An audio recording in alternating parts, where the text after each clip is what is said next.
नमस्कार दोस्तों, welcome back our channel. 2024 का इंटरिम बजट आज के ठीक 13 दिन बाद आने वाला है और आप ट्रेडर हो या फिर इन्वेस्टर, कैसे आप इस बजट की मदद से पैसा बना सकते हो, किस प्रकार से ये बजट आता है, क्या क्या यहाँ पे हमें ध्यान रखना होता है एज ए ट्रेडर और इन्वेस्टर। तो काफी जबरदस्त टाइम आने वाला है और ये जो बजट है इस साल वो चुनावी साल होने के कारण इंटरिम बजट है। इंटरिम बजट क्या होता है? तो गाइस, चुनावी जब भी साल होता है, जब चुनाव रहते हैं उस साल जो बजट होता है ना, वो पूरा पेश नहीं किया जाता है, आधा बजट ही पेश करते हैं, जिसमें कि कुछ इंपॉर्टेंट चीजों का ध्यान रख के उन सेक्टर्स को आगे बढ़ाने के लिए वो पैसा खर्च किया जाता है। तो भाई, इस प्रकार से जो आप देख रहे हो सदन के अंदर, हमारी फाइनेंस मिनिस्टर निर्मला जी सीतारमन फरवरी 1 फरवरी को यहाँ पे बजट पेश होगा आने वाले टाइम में, और 11 बजे से ये बजट शुरू हो जाएगा, जिसमें कि इनके हाथ में एक किताब होगी और एक मतलब अपने रेड कलर की किताब, जिसमें कि ये बजट की सारी डिटेल्स होगी और फिर ये पढ़कर हर एक चीज बताएगी। और जो ये बैठे बैठे सारे मिनिस्टर्स हैं, ये इनको एग्री करेंगे, हाँ भाई ठीक है, हम इससे एक्सेप्ट करते हैं। ठीक है। तो आखिरकार आपके दिमाग में क्वेश्चंस आते होंगे कि भाई, इंटरिम बजट है तो इस साल मार्केट कैसा रिएक्ट करेगा, कैसे हम ट्रेडिंग कर सकते हैं, इन्वेस्टमेंट कैसे कर सकते हैं, कौन से सेक्टर्स में तेजी आ सकती है, और बहुत सारे क्वेश्चंस में भी मैं जानता हूं, क्योंकि मैं भी आप जैसा ही हूं। तो इन सभी का आंसर्स मैं आपको एक अच्छी रिसर्च से दूंगा और आपको बहुत ही अच्छे तरीके से समझ में आएगा। मेरे एक्सपीरियंस से जो मैंने पुराने बजट में देखा था, मार्केट एक दिन में गाइस 5,000 6,000 पॉइंट मूव करता है बजट के दिन। ठीक है। तो वहां पे आपको अपॉर्चुनिटी काफी ज्यादा मिलती है पैसा बनाने की, जबरदस्त तरीके से आप पैसा बना भी सकते हो। और यहाँ पे आपको अगर ध्यान नहीं रखो तो गाइज, यहाँ पे लॉसेस होने के भी चांसेस ज्यादा रहते हैं उस दिन, क्योंकि अगर हम थोड़े भी गलत निकल जाएं तो हमें यहाँ पे प्रॉब्लम हो सकती है। तो इसी चीज का बस आपको ध्यान रखना है, एक एक चीज एनालिसिस करेंगे, निफ्टी 50 बैंक निफ्टी को देखेंगे, कौन से स्टॉक्स में तेजी आ सकती है वो भी यहाँ पे हम चेक करने वाले हैं। तो सबसे महत्वपूर्ण चीज ये है कि बजट आ रहा है वो है फरवरी 1 तारीख को सुबह 11 बजे, ये मैं आपको और अच्छे से बता देता हूँ। और इस बजट के अंदर कुछ इंपॉर्टेंट चीजें, कौन से सेक्टर्स के ऊपर ध्यान में रखा जाएगा वो भी आपको जानना जरूरी है। चुनाव इलेक्शंस होने के कारण यहाँ पे जो बजट है वो एक इंटरिम बजट, जिसमें कि इस 2023 के अंदर जो भी कमाई की होगी सरकार ने, वो पैसा स्पेंड कहाँ कहाँ पे करेगी वो यहाँ पे बताएगी। और उसमें ज्यादा बड़ी घोषणाएं नहीं कर सकते हैं बजट में, क्योंकि गाइस चुनाव के बाद जो सरकार आएगी उसके ऊपर ज्यादा बोझ पड़ जाता है। तो ये सरकार का यही रहेगा कि जो मेन मेन चीजें उनको ध्यान रख के पैसा खर्च कर दिया जाए, और जब पूरा बजट आएगा वो अगले साल फरवरी के अंदर आने वाला है वापस। तो इस साल ज्यादा महत्वपूर्ण चीजें नहीं है, बट चुनाव के कारण क्या क्या ऐसी हो सकती है या फिर कौन से सेक्टर्स में तेजी आ सकती है वो आपको जानना जरूरी है। वैसे बजट में होता क्या है, तो गाइस आप कुछ भी खरीदते हो बेचते हो उस पर टैक्सेस लगते हैं, कोई इंसान पैसा कमा रहा है उस पर टैक्सेस लगते हैं, यही सारी चीजें यहाँ पे डिस्कस की जाती है। और पिछली बार वो डिस्कस किया था कि भाई जो नई टैक्स स्लैब थी वो यहाँ पे हमें बताया था कि भाई जिनकी इनकम 2.5 लाख है उनको यहाँ पे कुछ पैसा देना नहीं है टैक्स का, उसके बाद 5 लाख तक 5% का टैक्स, फिर 7.5 लाख के बाद आपको 10% का टैक्स देना है, और 12 लाख के बाद आपको पूरा 15% 20% का टैक्स देना है। तो इस प्रकार से गवर्नमेंट अलग अलग इनकम के अकॉर्डिंग डिसाइड करती है। तो अभी कोई टैक्स रिफॉर्म भी नहीं है, न्यू फ्लैगशिप स्कीम, ऐसी चीजों पे ध्यान नहीं दिए जाएंगे, पॉलिटिकल कोई भी प्रॉमिस यहाँ पे नहीं किया जाएगा। ठीक है। तो देखो, चुनावी साल है तो भाई ये बजट में बहुत सारी चीजों को ध्यान में रखकर करने वाले हैं। कौन कौन सी सेक्टर्स को यहाँ पे ध्यान में रखा जाएगा वो हम जान लेते हैं। बाद में बैंक निफ्टी के चार्ट और निफ्टी 50 के चार्ट में मैं आपको बताऊंगा कि बजट वाले दिन क्या जबरदस्त माहौल रहता है, उसके पहले मार्केट कैसा रहता है, क्योंकि आज के दिन गाइस मार्केट जो गिरा है ना, एक जबरदस्त आज के दिन सेलिंग हुई है। तो क्या ये सेलिंग कंटिन्यू रहेगी? ऐसे बहुत से क्वेश्चंस होंगे, सबका जवाब दूंगा मैं। आराम से वीडियो को एंड तक देखो, सब्सक्राइब बटन दबाओ और एंजॉय कीजिएगा। चलिएगा, सबसे पहले हम बात कर लेते हैं। तो गाइज, इस साल जो गवर्नमेंट है उसने कुछ स्पेशल सेक्टर्स के ऊपर ध्यान देना ज़्यादा यहाँ पे महत्वपूर्ण माना है कि भाई जो सोशल वेलफेयर है, सामाजिक कल्याण के लिए लोगों को मनरेगा की स्कीम दी जाएगी, जो लोग बेरोजगार हैं फूड सिक्योरिटी के प्रोग्राम किए जाएंगे, और जो पेंशन्स दी जाती है, ठीक है, तो पेंशन्स को भी कंटिन्यू रखेंगी। और सरकार इसके लिए जो अपना फंड है वो एक अलग तरीके से डिफाइन करने वाली है, और उनको फंडिंग जारी रहेगी, क्योंकि इनके लोगों के पास जिनको पेंशन मिलती है, इनके जीने का एक तरीके से आप मान लीजिए कि बहुत इंपॉर्टेंट चीज है पेंशन, है ना। उसके बाद यहाँ पे आएगा भाई एग्रीकल्चर सेक्टर, जो खेती बाड़ी से रिलेटेड सारे स्टॉक्स हैं उनमें तेजी देखने को मिल सकती है। यहाँ पे देखो जो स्कीम है पीएम किसान सम्मान निधि योजना, जो कि किसानों को हर महीने 3,000 रुपये 2,000 रुपये ऐसा देती है, 6 महीने में भी देती है, अलग अलग यहाँ पे है। प्रधानमंत्री फसल बीमा योजना भाई, जो किसानों के कभी किसी क्लाइमेटिक फैक्टर के कारण या फिर वातावरण में कुछ भी अनुकूलता हो जाती है, उसकी वजह से फसलें खराब हो जाती हैं, तो उस वजह से जो किसानों को है यहाँ पे बीमा का मिलेगा, जिसमें कि कुछ फंड उनको वापस दिया जाएगा जिससे उनकी हेल्प हो सके। इन चीज़ों पे ध्यान दिया जाएगा।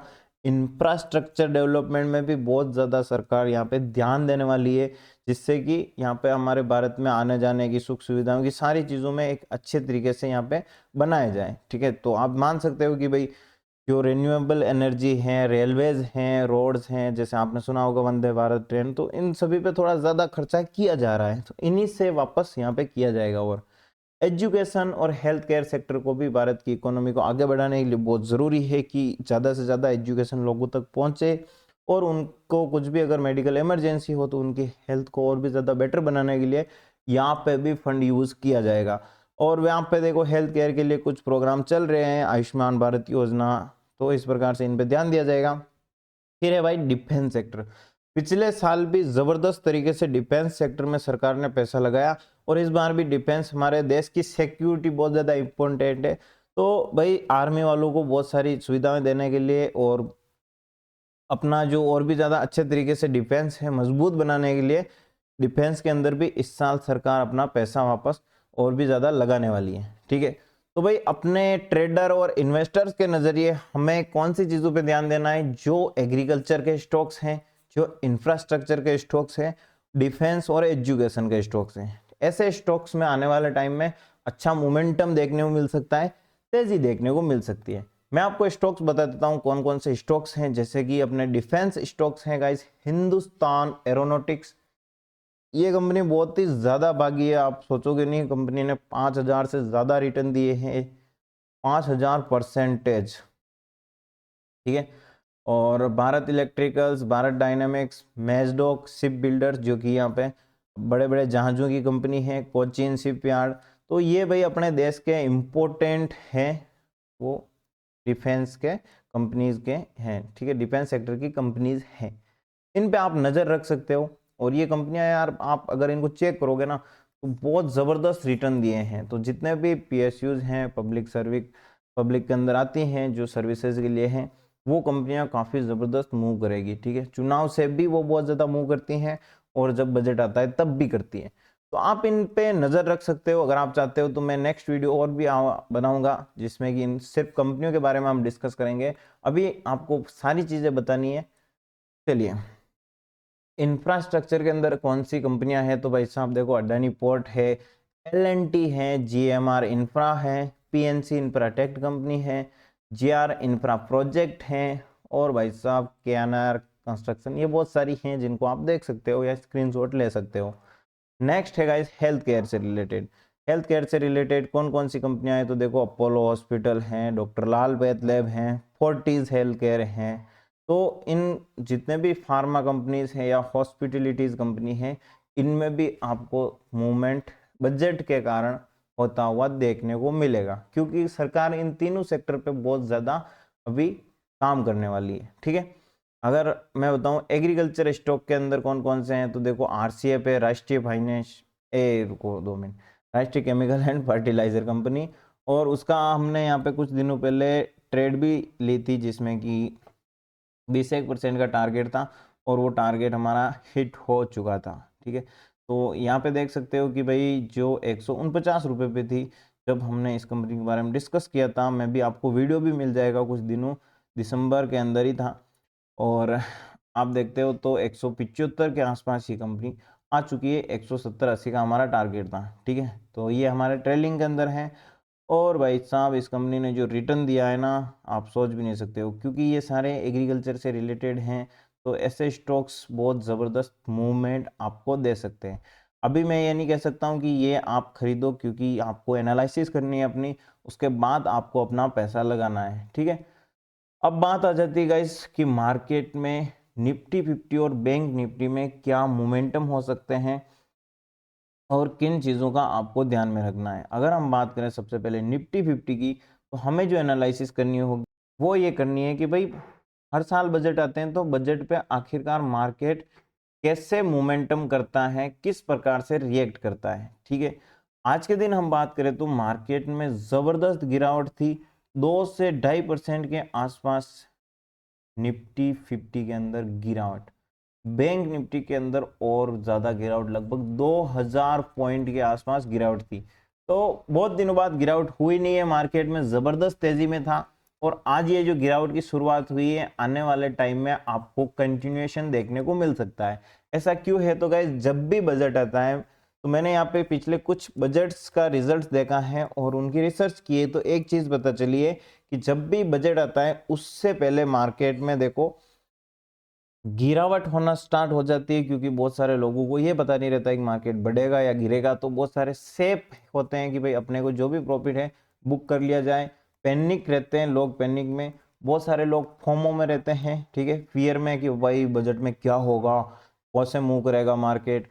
और यहाँ पे बहुत सारे लोग ग्रीड में भी रहते हैं, जिससे कि मार्केट में जो ऑप्शंस हैं, जो लोग ऑप्शन ट्रेडिंग करते हैं, वो ऑप्शंस के प्रीमियम बजट के 1-2 दिन पहले ऑटोमेटिक ही मूव करना स्टार्ट हो जाते हैं, यानी कि दबा के लोग खरीदते हैं, दूर जाके जाके OTM options, in the money के ओटीएम के बाद एटीएम, जितने भी ऑप्शंस होते हैं ना, लोग यहाँ पे खरीदना स्टार्ट कर देते हैं।